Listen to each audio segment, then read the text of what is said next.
Good morning. I'm Piper. Still, it's time for Chakra Talk Live. We're going to tackle a big, huge subject this morning. Big, huge subject in the media and in every doctor's office and counselor's office in America. The topic is codependency. We're not going to approach it, however, from a counselor's chair or from a doctor's office. We're going to look at it with chakras. I'll give you a few minutes to join me here. We're getting ourselves reorganized here in Salem, and we are just doing wonderful. I told you I have a new art room, and as I sit here, I'm just surrounded by paintings that I had in the closet and everywhere else, and a couple new ones that I've done. It's just the greatest thing to have them up all around me and have the room for it. Really great energy. We've kind of got all moved back in. Silly as that sounds, it was kind of a big deal. We've got that done. We've done some wonderful upgrades to the house here. We've done some painting. Right now, as we're doing this, Joe's out back planting trees. We decided that part of the issue we had with Kaiser is that we can look out our window and see into other people's window. So we're putting up trees to eliminate that issue. So in a couple of years, you won't see in other people's window. You'll just see the trees in our backyard. These particular ones, I think, are called arborvitae. They grow really fast, and he got them like 5 feet tall. So instant wall. Okay. Well, good morning to those of you joining me. This is Chakra Talk Live, and this morning I have a topic for you. We're going to talk about codependency. I spent some time researching this morning. I actually did some research on your behalf, looking on the internet to see what it is Google God tells you about codependency. And I put a couple of those definitions, one from Wikipedia and one from Psychology Today, a good explanation up on my page. And I found the best illustration I've ever seen of a hook attachment, and I put that up on my page. Because when we're talking about codependency, we're talking about two people, so it takes two to tango, as the old saying goes. So we're not talking about an issue that a person has by themselves. This codependency issue always involves another person. It may involve more than another person. It may involve a group of people, or it may involve an entire portion of a family, something like that. But it has to involve someone else. Being codependent with yourself is a non-existent thing, okay? And I want to talk to you a little bit about what society says codependence is, and then a little bit about where that might come from. And then, of course, we're going to break it down and look at it with chakras deeply, because that's the way to fix it. If you really, truly want to get rid of this issue, that's the way to fix it. That's the way to fix everything. Okay. So from what I did with my research, what society basically says, Psychology Today, understand this as a psychological issue, not a psychiatric issue, in that there is nothing physically wrong in the brain. It is not organic. So in modern terms, in American medicine, they would call this a psychological disorder or a personality disorder, as opposed to a true mental organic defect or disease, as they call it here. So in this country, they treat personality disorders basically with talking. Those are not things that are medicated for. They're not anything that they can see on a brainwave. So right away, I begin to see, so they're going to tell me all about this, and they're going to fix it with their talking, telling me what they want me to know. Okay. And that's another person doing that. So my therapist is going to tell me how I get to feel and how to feel about it and what to look at. So the issue I take with that is, who are you in a codependent relationship with your therapist now? Did you just transfer it from this shit over here to put it to something a little more pleasant over here, but you're still waiting on somebody else to tell you how you feel?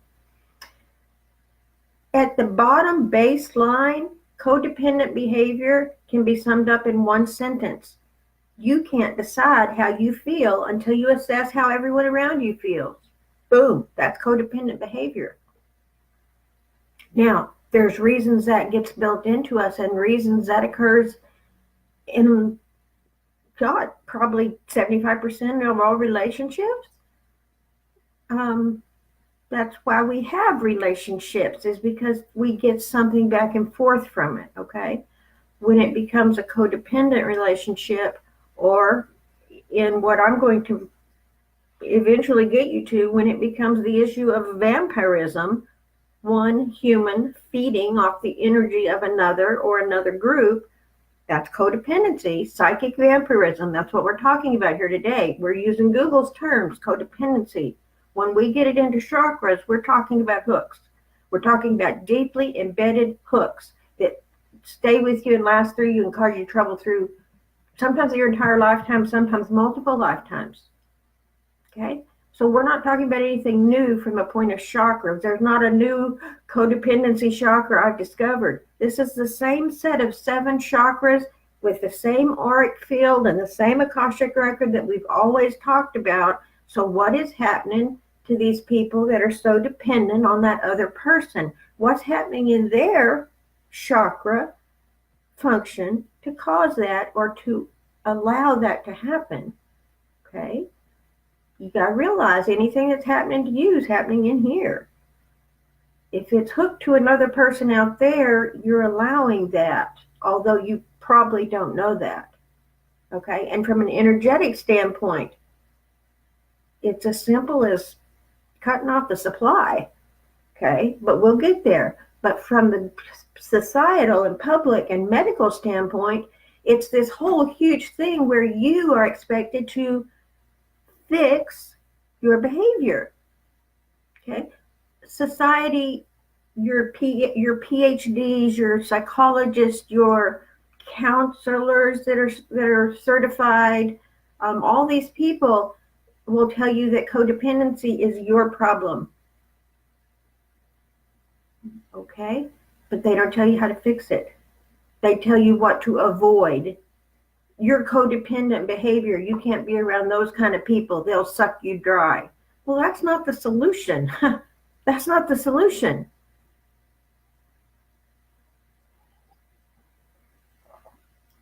The solution is you want to be able to be within yourself, in control, confident, comfortable, no matter where you are, no matter who's around you or no matter who is not around you. That's being centered in yourself. And to try anything else is ludicrous, because the only thing you get to control is what's in this thing. This particular set of chakras is yours to play with. Other people's are not, unless you are acting in the guise of a vampire or the feeder of a vampire. And this is where codependency comes in. Many of us have hooks from a psychic attack, if you will, that come in, boom, that get us, and we have this problem going and we don't know what it is, and we can remove those hooks fairly easily and we let them go. Okay, that's one type of hook coming in. When you have a situation of codependency, you have a hook that comes in, boom, and you have a hook returned somehow that goes, oh, okay, boom, and shoots right back. And now you have a two-way thing going. And that two-way thing, although that sounds like a good idea, two-way sharing, it's usually not that way. It's one side feeding in, the other side being sucked dry. It's hardly ever meeting in the middle of the little highway going, oh, hi, how are you? No, it's this one feeding that one. And that is on an energetic level exactly what codependency is. Good morning, Pauletta. We're having our coffee together finally. Okay, so back to the society thing. Society says this is a disorder and a dysfunction because you have not got the self-confidence to maintain your own integrity without the approval of others. That boils down to what society views it as. Okay, well, there's a reason for that. Have you ever heard the saying, it's really old, but I don't know where it came from, if mama ain't happy, ain't nobody happy? The wording of it makes me think it comes from the South. Well, what does that sound like? If mama ain't happy, ain't nobody happy. In other words, if mama ain't satisfied, she's going to make your life a living hell. This is given to children as soon as they can speak. You make mama happy. This is your first evidence. This is your first exercise in codependency. The child cannot be happy and joyful when mama's being a bitch. The child is taught by example, by strong behavior, not by language, but by example. I can only be myself and be happy and content when that one over there is happy and content. I've seen children that is laid into them for life by the time they're 18 months old. I've seen 18-month-old children cringe when a parent walks in the room. That's codependency. Codependency means someone else in the world decides how you feel and you accept that. Okay? We're taught very early on to satisfy our parents. We're taught very early on that we must satisfy our teachers. If we're raised in a religious situation, we're taught very early on that there is a God that we must satisfy.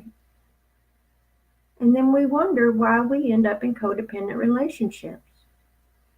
Never during our raising of our children, almost never do you hear a parent say, you just do whatever you want to do and be yourself. I'll just be over here watching. I have a prime example of this occurring in my life with a portion of my family. And it's the most amazing thing to see. A 2 to 3 year old child who gets to be exactly what they want to be, no matter what's going on around them. Her confidence is phenomenal. That's because she's allowed to be happy, even if the people around her are not. Okay?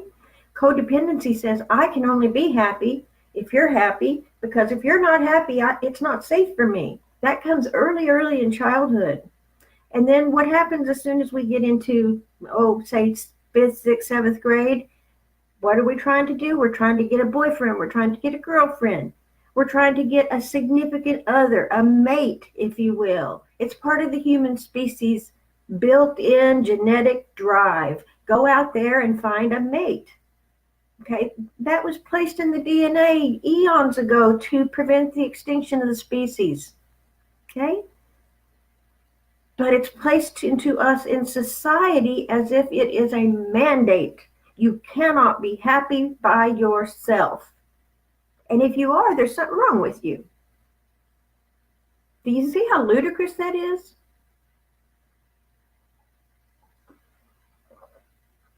I've told you before, you're the only one who can decide to be happy. No one else should be able to affect that. If they can affect it, they have energetic hooks in you that need removal and repair. Okay? If you wake up in the morning and your first thought is, how's everything around me doing? You have already given over your power before you've even gotten out of bed. A lot of times we get in these codependent relationships and we call it marriage, and it's legally a marriage, and it goes on for decades and decades and decades, and nobody knows anything's wrong with it. If there's just one person who wears the pants and there's one who glides along. Well, what happens in that is, as long as everybody's gliding along and everybody's doing okay, the one who's feeding really loves feeding, and the one who's eating really loves eating, well, that's all fine and dandy until one of them changes their plan.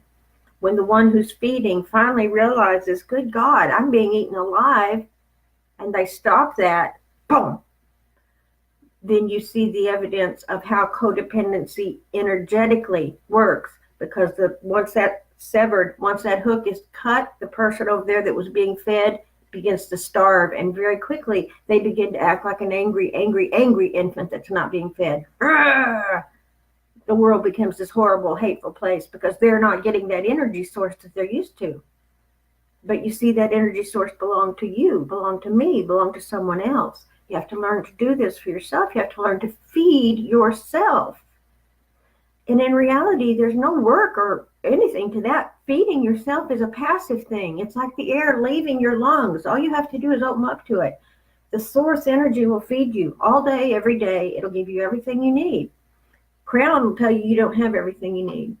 If you're all wound up or you're all sick down here, the gut will tell you you don't have everything you need. It feels, things don't feel right.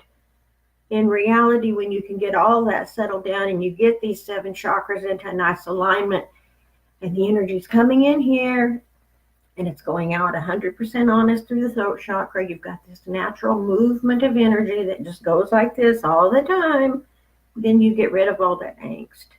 That energy focuses here rather than here in the crown, driving you crazy, making you anxious, or down here in the gut, making you feel depressed or sick or self-doubting or all those things that we go through. Okay, so the topic today is codependency, but as you can see, I'm not talking about codependency from the version of psychology today that says fix yourself so you can get along with other people. I'm not talking about the Wikipedia one that says it's codependent because the other person is sick and you feed that sickness. Okay, those are examples of people relating to other people that happens all day, every day. Codependency is when that becomes the reason you focus your life. Okay, I was a nurse for 30 years.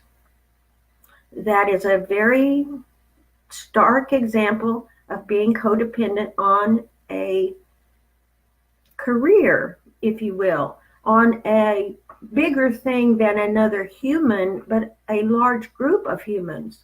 I went to work and worked 12 hours all night, every night for years and years and years. And how I felt very much depended on how stable I could keep my environment there. Well, since I was the charge nurse, things stayed pretty calm, and I carried that with me. And when things didn't go that way, when I had a new employee come in or a new patient, which was a lot more frequent, who just really rattled everything and stirred everything up in the middle of the night, it was my purpose to quickly get that under control. You see, that was a codependent. I felt that my job was to make sure everyone there was satisfied and happy. And in reality, that is my job, along with safety and their medical treatments. But that was my career. You see, that's a kind of a requirement of the career. Well, I carried that same mentality into my personal life. And I felt it was my job to take care of every single family member, every related friend that all my children had, and all their family members. And unless all those people were in good shape, then I wasn't doing my job. Do you see the absolute impossibility of meeting that in yourself? And the crown is so very ingrained in that. I literally had to retrain myself before I could ever consider myself. I've left nursing now. I've been retired for about a year and a half, I guess, which still boggles my mind. But it seemed like I'd be a nurse for my whole life, but it turned out I didn't have to be. And I am in a situation much different than a lot of you. If you're working for a living and raising children, then I understand that you do not have the time to live the life I live. But if you can find even moments of time when you can find that peace and comfort, it'll begin to grow. It'll begin to be, what I've said before is once you get so much joy, there's just no room for anything else. Well, in the workaday life, when you have to get up and walk out your door and deal with society all day, every day for whatever job, whatever reason, whatever position you're in, I understand that holds a vibration down here in the human body. Okay. But at any given moment that you can switch it to living through your heart and just allowing it, every time you can turn that on and get out of this stress and get out of this grinding and get it centered right here, it gets stronger. Like the heart muscle beating in your chest, that's a muscle. It builds strength by constant exercise. It exercises from the moment you're born and long before that, actually in the womb, boom, boom, boom, until that last beat when you exit the physical body. It's constantly working to keep itself strong. Okay? This here, work it, it'll get stronger. You can learn to be self-dependent instead of codependent. Anything out there that affects how you feel in here is, from an energetic standpoint, what I'm calling codependency. Your psychologist and your counselor may tell you you have a defect. You don't get along with people. Or you have a defect. You give all your energy to other people.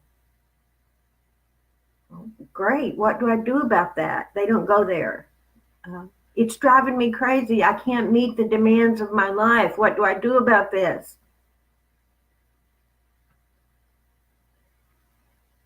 They don't have too much to say about how to fix it. They have a whole lot to say about what's wrong with you. Well, you know what? Wherever you are today, right this minute, this is where you start. This is where healing begins today. Healing doesn't begin a month from now when you're ready to start healing because you finally met up to your therapist says, well, hey, we're going to make some progress now. You're doing things my way. Well, bullshit. You start your healing today, right this minute. This is where you are. We're not trying to heal the therapist version of you. We're not trying to heal your doctor's version of you, your preacher or priest version of you. God forbid, try to heal that. Okay? All of those things are codependent. Your point is to get to be self-dependent. Okay? And I'm going to share a secret with you. Self-dependent does not leave you alone. Once you get this thing stabilized, you have your physical health back. You have your mind slowed down enough so it's not driving you fucking crazy. Then you realize, I have a lot more power than I thought I did when I was using it all up to take care of everybody else. And in reality, did you ever take care of anybody else? No, they had to take care of themselves. And you get to respond to that. My career in nursing was good training for this. I started out my career working with children who were locked up for being crazy, literally locked up. I worked at the most secure unit in Oregon State Hospital for children 14 and under. I had children from all over the state in my care because society didn't have a clue what to do with them. It took 3 sets of keys to get into where I worked with these kids every day. How dangerous are these kids that they need to be locked up behind 3 sets of doors? Good God. I had a 4-year-old in there. And he was pretty dangerous. He set the baby on fire in the bassinet.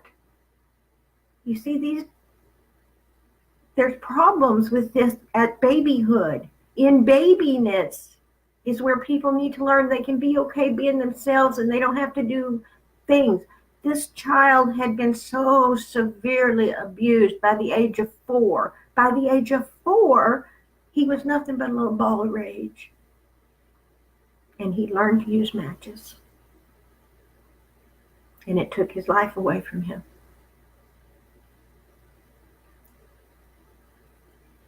We cannot live our lives for other people.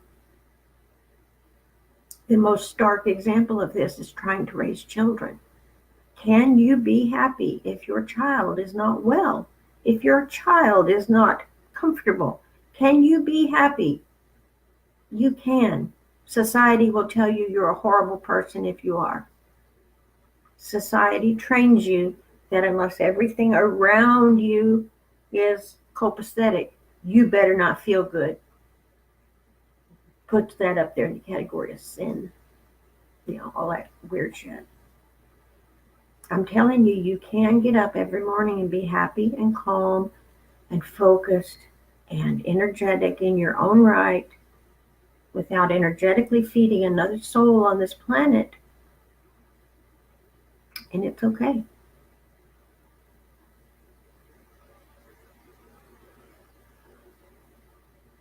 One of the greatest greatest huge hooks I see at the codependent relationships in society is media. Media. Social media is one thing, and then news media or news media, however you take that. I see people all around me all the time responding to things that have been reported to them in the news, on the newspaper, in the news feed, whatever it is, from 10,000 miles away, 8,000 miles away, 4,000 miles away, 200 miles away. And it affects their day, and it affects their life, and it affects how they feel about life on the planet and their ongoing existence and everything in the world. And what they're responding to is a piece of information they were given by another human being. They're not there. You can learn to trust your news, and you can say, well, it's the news. I trust it. This came up for me a while back at the pool when a lady approached me and she says, have you heard about what's happening down at the border? They're bringing in tuberculosis. I said, oh, you've been down to the border of Texas and Mexico? I thought she was going to choke. She said, well, no, I watched the news. I said, well, have a good day. Unless you've been down there, you don't know what's going on. Because I can put on 6 different news channels and I can get 6 different stories. Hell, pick the one you like. It has no effect on me whatsoever. And society will say, well, you're not right. It's not right to not be involved. You have to be involved. You have to fight for what you want. You have to fight for what's right. No, I don't. I don't, and you don't. You can choose to. Just realize that if you choose to, you're choosing it. Now, what happens is, when this thing gets going and society has us all revved up, or our partner has us all revved up, or taking care of locked up sick children has us all revved up, and things seem so important that we be taking care of stuff out there, you stop for a second and you take a look at what's in here, and it's a fucking wreck. You're like, well, I've got everything around me feeling and looking good, but man, I feel like shit. Well, that's because all your energy went into everything around you, or so you think. What you've done is you've dispersed all your energy into the environment around you. It's had very little effect other than maybe someone living in your home with you. Your children are certainly affected by your energy, your mate, whatever. But as far as society in general, yeah. It's like a smoke on a breeze, nothing. It lasts that long. We put so much importance into what we're doing for that out there, and we forget to take care of this in here. My entire point of this talk today is to tell you it's okay to take care of yourself, and you're the only one that can do it. I have people who watch this show, and I have people who talk to me, and I have people in my life, with my family and friends, who suffer greatly from trying to take care of everything around them in the world and letting that world determine how they feel.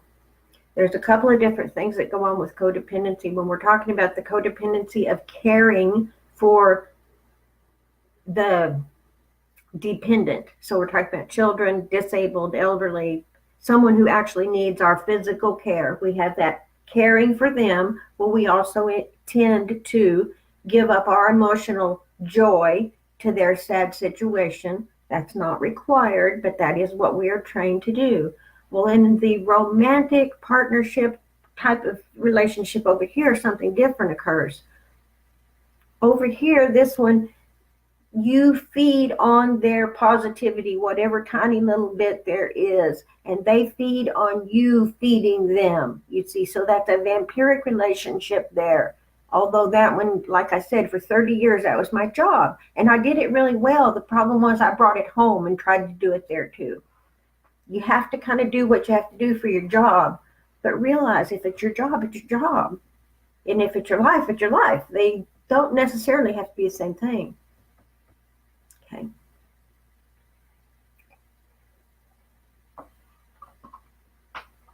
So what's happening over here in the romantic situation when you have a codependent relationship there? Nobody's sick. Nobody's desperately needing the other one to take care of them physically. So what the hell's going on? You've got one who's wears the pants in the house and kind of runs everything and makes all the decisions and handles the money a lot. And sometimes even only one works. That's more a thing of the past. But used to be, think back to Leave It to Beaver, only the dads went to work ever, you know.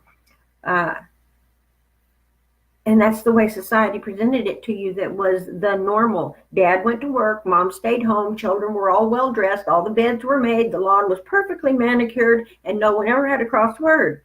That's what we are trying to hold ourselves up to. Guys, that's Leave It to Beaver. That's not life. Okay. And if you never noticed, June Cleaver, that lady never did anything for herself. I think she should have at least had a manicure or something on the show. Nothing was ever about her. Okay? That's what society wants you to recognize as the norm. And if you're watching me from around the world, I don't know about your society, but that's how it is in America. To Leave It to Beaver grown up. Okay, well, it never was Leave It to Beaver, and it sure as hell isn't now.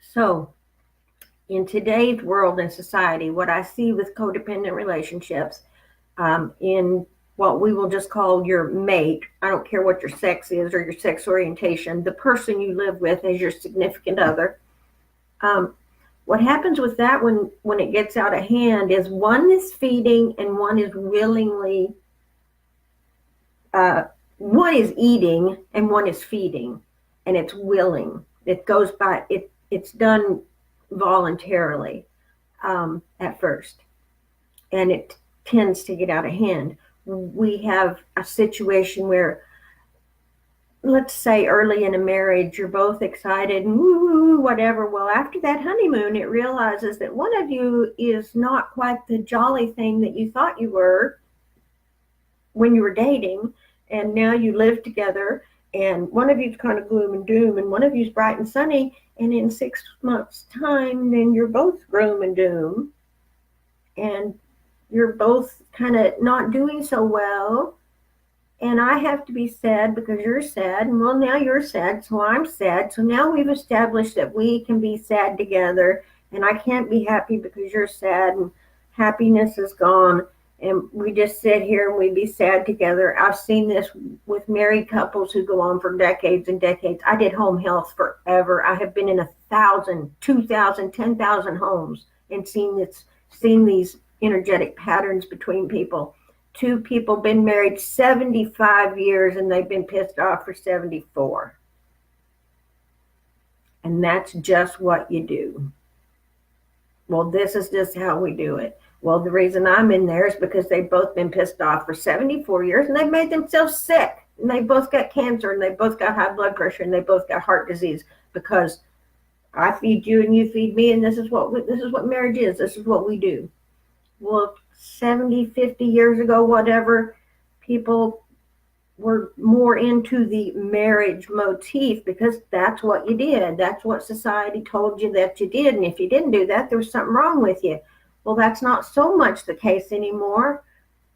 But you still have people seeking out partners, whether into a legal marriage or not. You still have that same dynamic that can occur.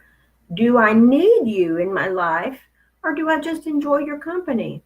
Well, most people will say, well, you've heard the stuff in all our music and all our media and all our videos and movies and everything. It's, oh, you complete me.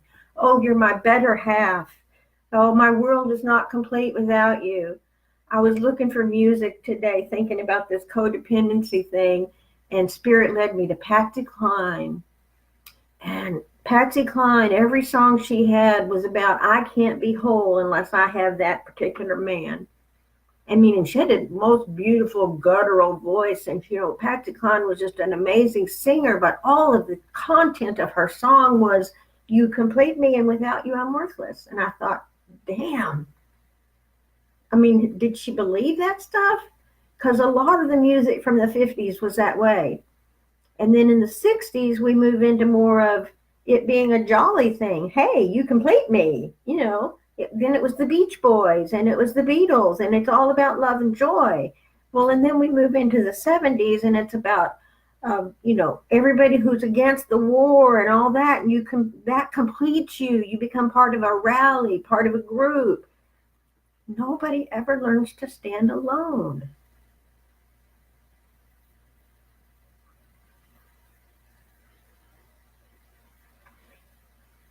In fact, we're told that if we stand on our own and feel the way we want to feel, and it doesn't have any the environment and people around us don't affect us, we're told that we're defective. There's something wrong with us. I'm here to tell you it's not, and it's the only way you can recover from anything is to take care of yourself. And we all have shit we're recovering from.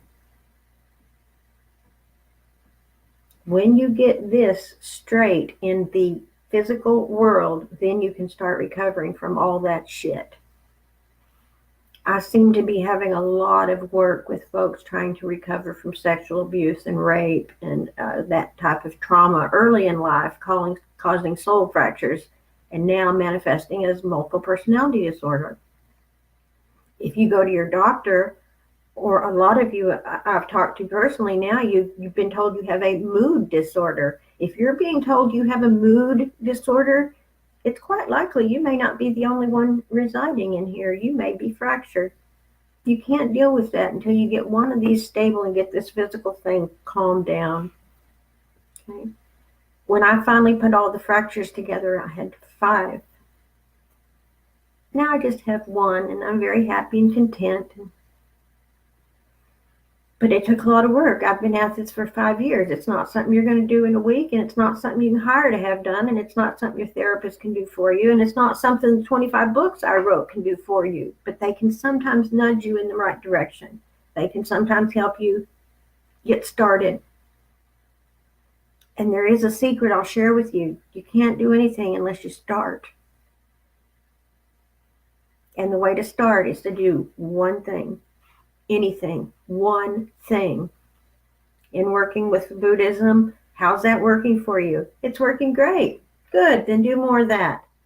How's that working for you? It's not working, I don't feel good. Then do anything else. Do anything, but change it. If it's not working, don't do it. You're the only one that can fix it.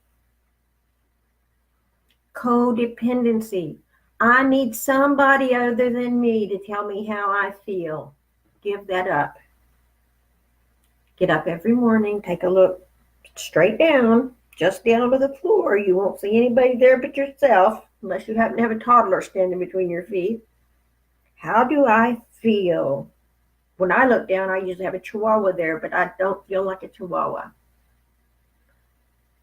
I get up every morning, and I've told you this before my feet hit the floor, I have said, I'm here again. Thanks.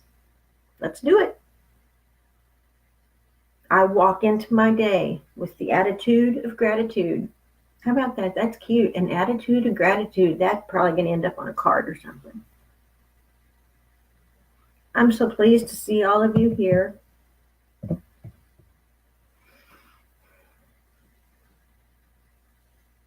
I want nothing more than for all of you to find the joy and the happiness that I have found, but you got to find it for yourself. If I can help in any way, I'm happy to do that. But your finding it doesn't decide if I'm happy or not, you see. This is self-dependency. Piper has become self-dependent.